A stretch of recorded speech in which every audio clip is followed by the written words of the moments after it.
प्राचीन काल में एक संत दूसरे गांव जाने के क्रम में अपने एक शिष्य के साथ एक गांव में कुछ दिनों के लिए रुके। गांव के लोग संत के पास अपनी समस्याएं लेकर पहुंचने लगे। संत बहुत विद्वान थे।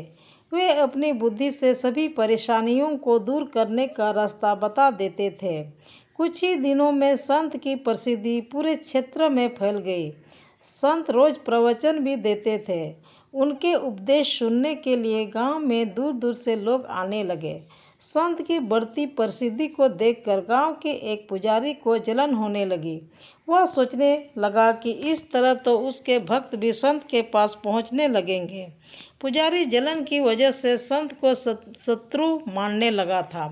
पुजारी ने संत की छवि खराब करना शुरू कर दिया। वह गांव के लोगों को कहने लगा कि ये संत पाखंडी है और लोगों को मूर्ख बना रहा है।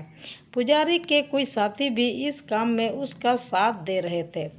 एक दिन संत के शिष्य ने गांव में अपने गुरु की बुराई सुनी तो वह क्रोधित हो गया। शिष्य तुरंत ही गुरु के पास पहुंचा और गांव में हो रही बुराई के बारे में बताया। संत ने शिष्य की बातें सुनी और कहा कि हमें इन बातों पर ध्यान नहीं देना चाहिए। अगर हम उस पंडित से वाद विवाद करेंगे तो भी ये बातें चलती रहेंगी।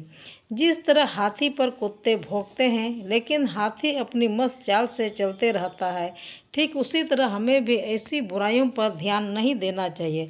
अपने काम में मन लगाना चाहिए।